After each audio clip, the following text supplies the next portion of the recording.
Welcome to the podcast. My name is Jeroen Hopster, and today I'm joined online by Bernice Bovenkerk. Bernice is an associate professor of philosophy at Wageningen University in the Netherlands. And her research specifically deals with issues in animal and environmental ethics, including topics such as the moral status of animals and other natural entities, the ethics of animal domestication, animal enhancement, as well as the ethics of climate change. And with Bernice, I'll be discussing an article of hers that recently appeared in the journal Animal Frontiers, titled Ethical Perspectives on Modifying Animals Beyond Welfare Arguments. So Bernice, let's start by focusing on one of the key terms of your article's title, modifying animals. Could you give an example of the kind of modifications we are considering here? Yeah, so in the article, what I'm referring to is all conscious interferences with an animal's genetic composition. So this could be selective breeding, or it could be genetic engineering of animals. And so for some people, this makes a big difference, whether you're talking about breeding on the one hand or genetic engineering on the other hand.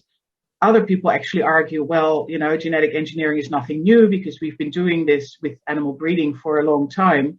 I think from an ethical perspective, there is a difference, but it's a difference in degree and not a difference in kind, especially if you think about how selective breeding happens these days. They make use of a lot of genetic technologies. So the difference is really a bit fuzzy. And that's why, in the article, I focused both on selective breeding and on genetic engineering. Now, that's not to say that there's no moral difference between them. So even if it is just a difference in degree, that could be morally relevant, of course. Yeah? So if you go further in designing an animal, for example, that could be more problematic than if you just do one little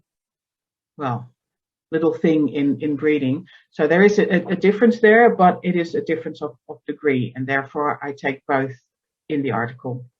And just as a quick follow-up to that, I mean, are we talking about practices that are actually occurring nowadays in agriculture? So is genetic engineering of animals, is that a real thing? Yes, that's definitely a real thing. So animals are being, they're being selectively bred, of course, for specific character traits.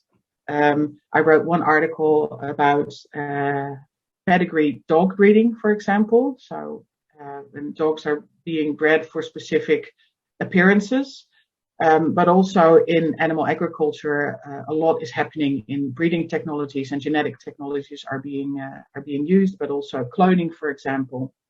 So those are all biotechnological interferences in animals. Mm-hmm. So in the article, you outline arguments about modification that go beyond welfare arguments. Now, what do you mean by welfare arguments, and what distinguishes arguments that go beyond welfare? Yeah, so in the animal ethics debate, a lot has been about animal welfare, and that's where a lot of people stop as well. They think as long as the welfare of an animal is being met, then everything is all right. Well, what do we mean by welfare? There's a big discussion, of course, in ethics about what we mean by welfare. And in general, you can distinguish three different lines of reasoning, or three visions of welfare. So one is the idea that the animal can cope or function in the circumstances that it finds itself in. The other one focuses more on subjective experiences of animals, so the affective condition. So how does the animal feel, basically? And the third one is more about the ability to perform natural behaviors, species-specific behaviors. Now, these are, of course, not necessarily mutually exclusive. You could argue that an animal's welfare is guaranteed best if all of those are met, but there are also certainly situations where there's a trade-off or conflict between those. So you could think, for example, about chickens. From a nature-based perspective, it would be best for the chickens if they could go outside and if they could just, peck for worms and things like that.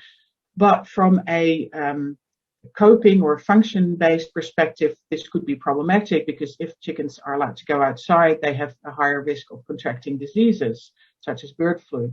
So that will be contrary to their functioning. And so there could be conflicts there as well. So that's already what makes welfare arguments complicated. But then there's also a whole discussion about whether just focusing on these three isn't too narrow in itself.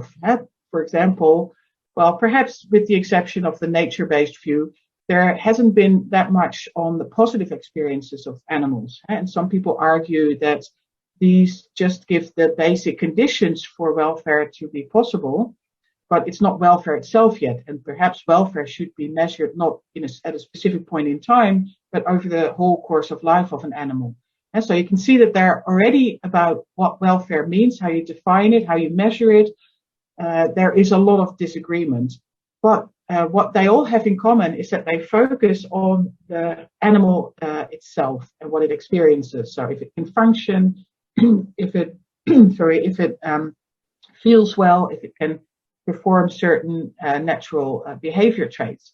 Whereas arguments that go beyond welfare don't focus so much on the animal itself, but on basically how we think of what an animal should be like and how we should relate to the animal. And so they are they're much more human-centered concerns. And therefore, they also tend to often not be utilitarian or consequentialist concerns, but more deontological or virtue ethical concerns. And so they deal, for example, with, what is a good relationship between humans and other animals?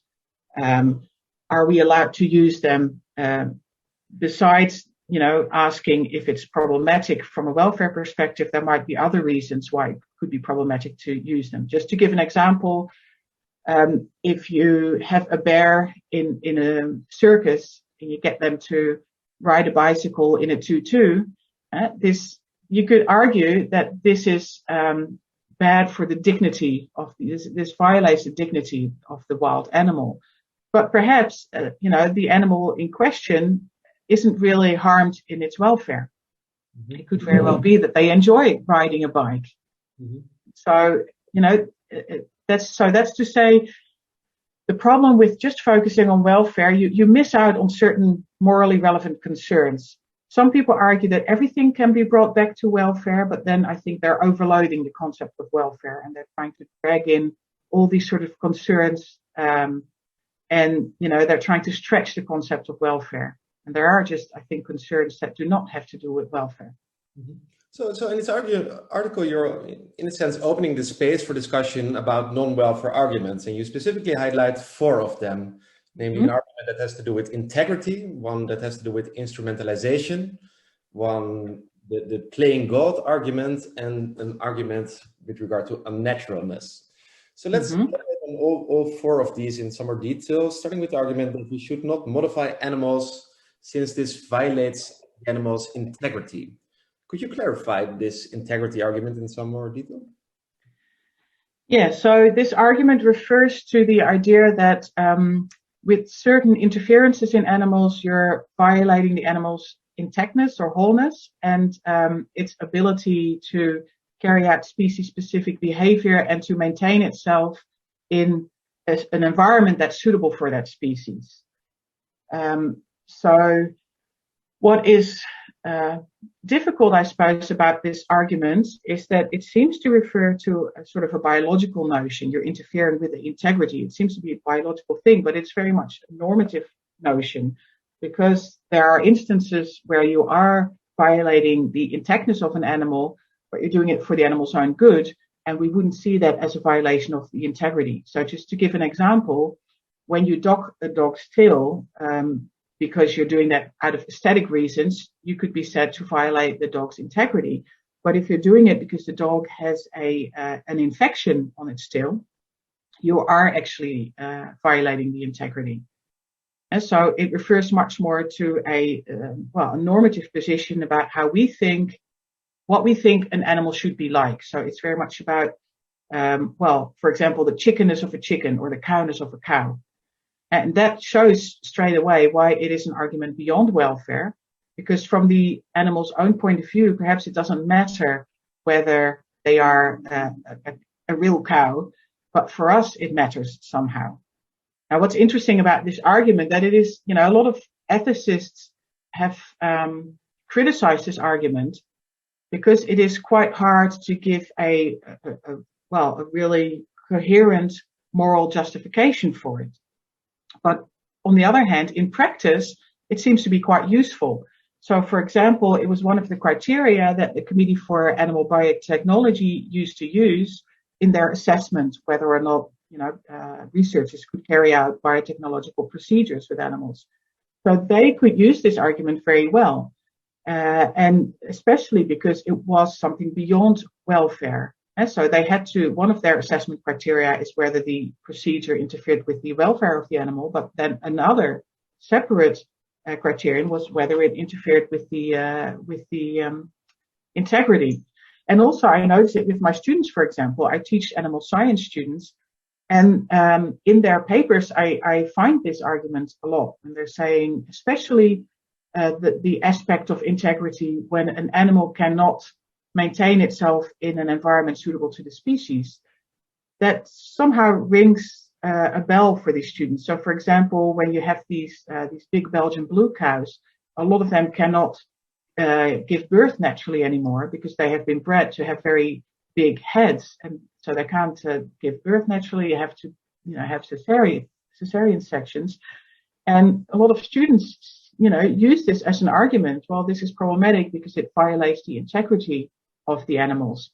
So somehow it really expresses an intuition that people have. But from an ethical perspective, it has proven quite hard to give a very coherent justification for. Mm-hmm. Okay, so that's integrity. Then a second argument against genetic modification is that we shouldn't instrumentalize or objectify or commodify animals. What does this come down to? Yeah, this actually refers to a group of objections that all seem to revolve around the idea that we shouldn't adapt the animal to the farm situation, but we should adapt the farm to the animal, and that we shouldn't just use an animal as a thing, but also acknowledge that they have a goal in themselves. In that sense, it's very much a Kantian argument. Right? So you shouldn't merely use an animal as a means to your goals, but acknowledge that the animal has their own goals in life. And you can distinguish, if you focus on instrumentalizing an animal, you could distinguish two different senses of that word. You can turn an animal into an instrument. So, and that's, for example, what's at stake in genetic modification, where you could argue, well, you're really turning the animal into an artifact because we are making changes to the animal's, genetic composition. Or you could say you instrumentalize an animal because you're treating them as if they are an instrument. So, for example, you're treating them as if they're replaceable. If you can just replace them with another animal and then you have the exact same value afterwards. Now, objectification, I've written another article about that in the context of precision livestock farming, for example, and that's where you use lots of sensors and cameras and things like that at the farm level. And there you could argue, well, you're turning the animal into data.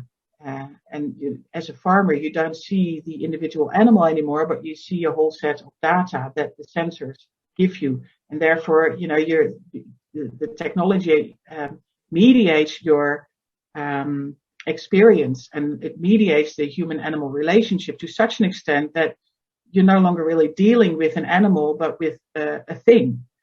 So that's another form in which this argument is used. Now, commodification refers more to sort of Marxist type arguments, where the animal becomes a part of a production unit. And it's just a production unit where, the feed goes in and certain products come out. And that's also a way, you could say, of commodifying or instrumentalizing animals. And then, another version of this argument is that you de-animalize the animals. You're taking them out of their own natural context, and therefore you're no longer sensitized to what the animals actually need, for example. Now, what's interesting, I think, about this argument is that, you can always ask, why is it problematic to instrumentalize an animal? And that really depends on your moral framework. You could even relate this, again, to a welfare argument, because it has been argued that once an animal becomes objectified, it makes it much easier to treat them badly and to not have eye for their welfare anymore. So there's definitely a welfare aspect to this argument, but that's not the whole story, right? So it also very much refers to those sorts of treatments of animals where the animals themselves might not feel like they're instrumentalized, like they don't have welfare problems, but we still have this feeling, well, what we're doing here is not right. And so a lot of these arguments have strong links to intuition. So a third argument against modification is that modifying animals amounts to playing God. Now, why is playing God regarded as such a bad thing? Yeah, so some people think that the playing God argument refers to a religious argument, but it doesn't actually. I mean, for some people it might, but most people who use this argument use it in a secular meaning, and they're saying, well, we're not sure what we're getting ourselves into. So there's also this Promethean theme in the background that humans are playing with fire and they're not able to oversee the consequences. So you could read this on the one hand as a consequentialistic argument, but I think it goes further than that because it is by definition problematic for humans to play with fire, because it says something, it tries to express something about our role vis-a-vis nature and our role vis-a-vis other animals.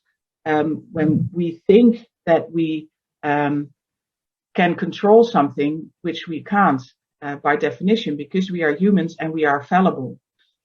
So this argument is not just about risks, but it is also about the idea that humans can't control everything. And it is about the idea that,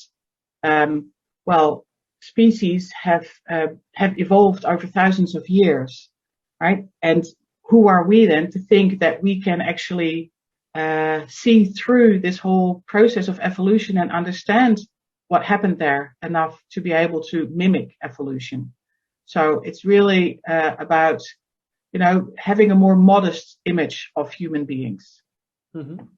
And then fourthly, you discussed the argument that genetic engineering of animals is wrong because it's unnatural. What's the idea driving this unnaturalness argument? Yeah, so this is also an interesting and problematic argument. And I, for example, wrote an article about this in the context of the pedigree dog breeding discussion. Because I was interested, I interviewed lots of people, and I was interested if this type of argument that we've been discussing, if that appears when we're just asking people how they feel about, for example, breeding dogs in a specific way or genetically modifying dogs. And the funny thing is that all these arguments came up, but the argument that it was unnatural was actually the most heard argument. But that's also the argument that a lot of philosophers and ethicists reject out of hand, because they say, well, people are just making a naturalistic fallacy here, because something that is unnatural is not necessarily morally bad, or something that is natural is not necessarily good. And you need an extra step to get from unnatural to bad or natural to good. So what I find interesting about this argument is that it keeps on popping up, and it really expresses an intuition that people have that genetic modification is unnatural, and that sometimes breeding is unnatural as well, but that the first is more unnatural than the second. So I was wondering, well, what does it actually refer to? If we can't just get into this naturalistic fallacy. And I think that ethicists, philosophers have rejected it a little bit too quickly, and they, so to speak, threw out the baby with the bathwater here. Because when you ask people in what context they actually use this argument, then it turns out to be much more about, about our role in nature and our worldview. So there is actually an extra step in the argument, but that step refers to a larger view about how we should be related to other animals and how we should be related to nature. And here again, just as in the playing God argument, the idea is, nature has come up with certain species over years, millennia of evolution, and who are we to think that we can just change that's good? So they're not necessarily arguing that what's naturally is good, but they're arguing, nature has taken a long time to make these changes, and be careful to make these changes very quickly with only half of the knowledge or less than half of the knowledge. Right? So there is a lot more behind this argument than what it seems at first sight. Now you can ask, well, what is then the criterion for something being natural, more or less natural? It's a matter of gradations again. Something could be more or less natural, depending on how much influence we have had, and depending on whether we have put our own external purposes onto a certain animal. And so just to give an example, if you think of the aurochs, the predecessor of our current cow, you could say that is quite a natural being because it has developed according to its own natural processes. Then we started domesticating the animal and putting more and more of our external drives onto the animal. So it wasn't just progressing according to internal drives.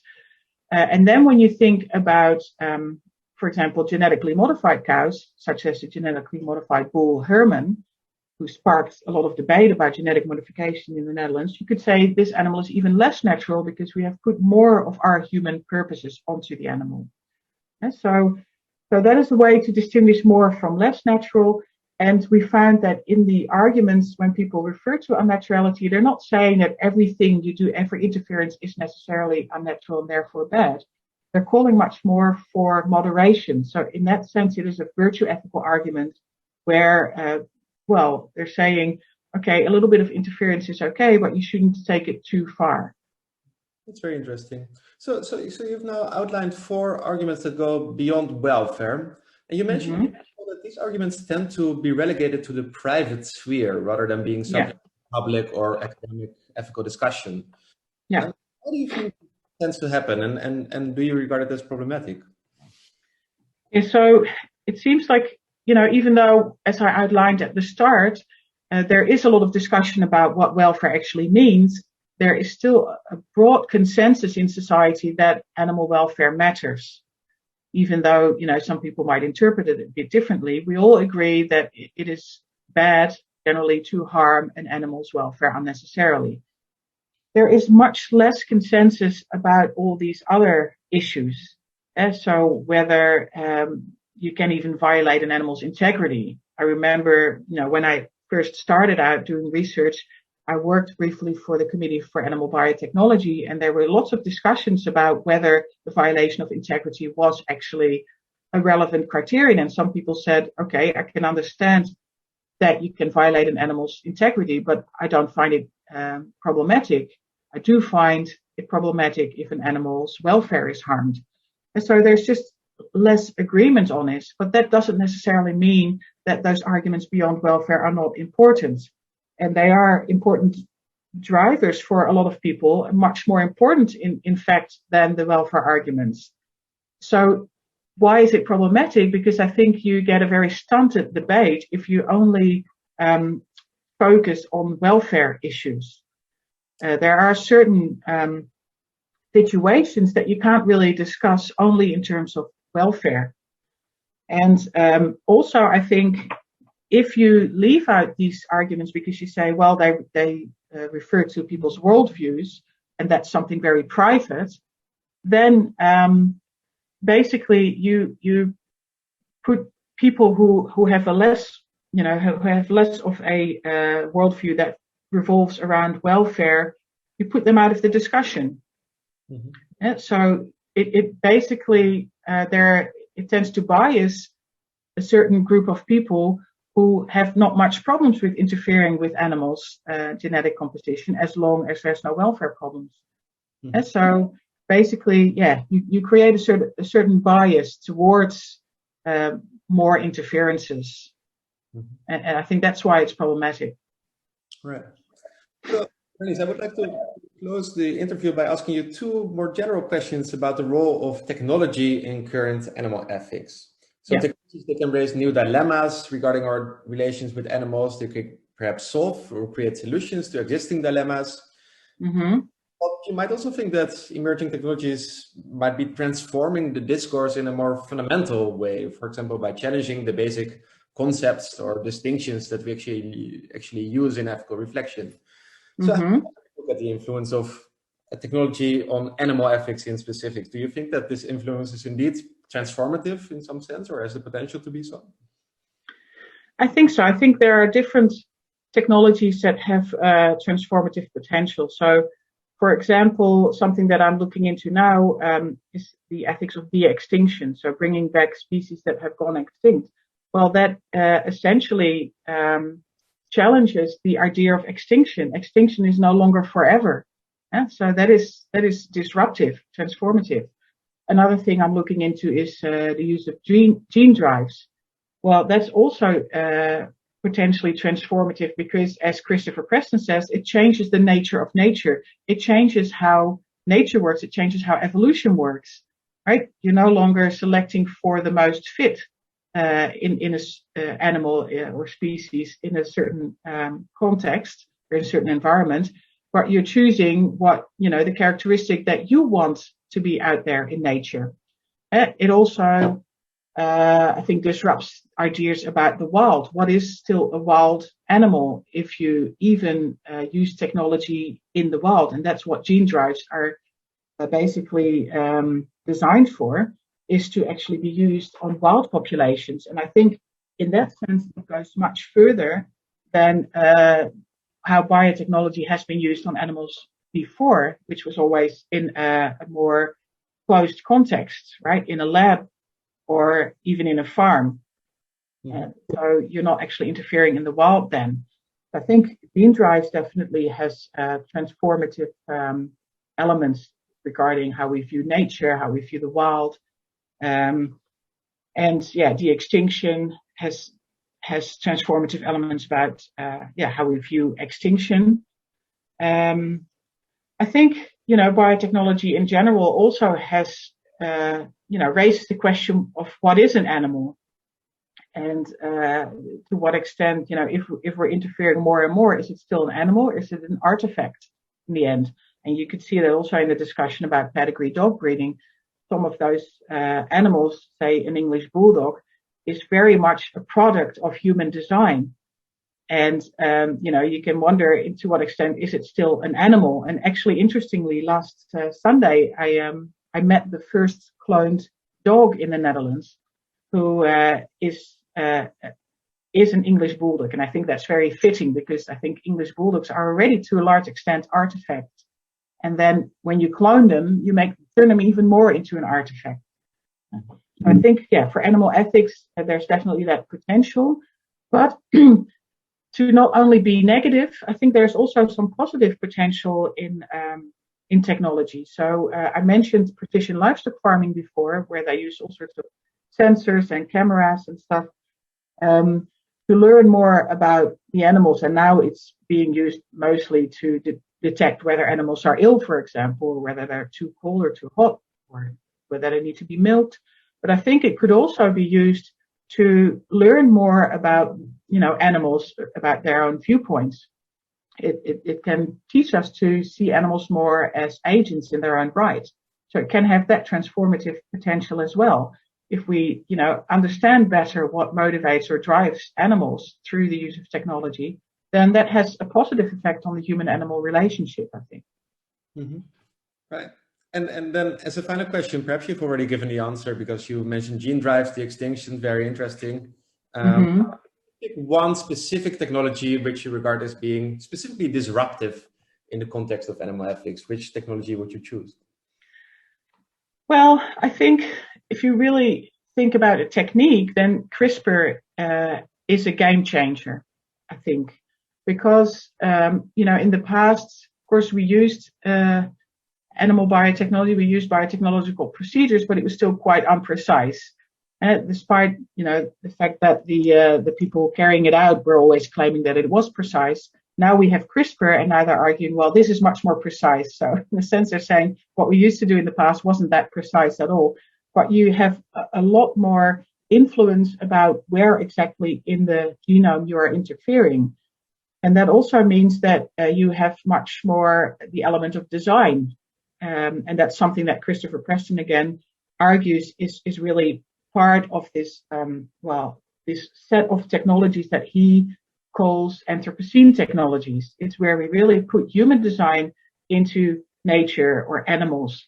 And so the more precise you can do this, the more precisely, the more you will have this element of design. And I think with CRISPR, you can just the fact that we have CRISPR now has already led to a lot of different options. So de-extinction has really taken off more since we have CRISPR, for example. Gene drives as well has taken off more because of CRISPR. So I think in terms of a technique, at least, I think CRISPR really has this transformative potential. Bernice Bovenkerk, that was very interesting. Many thanks for coming on the podcast. You're welcome.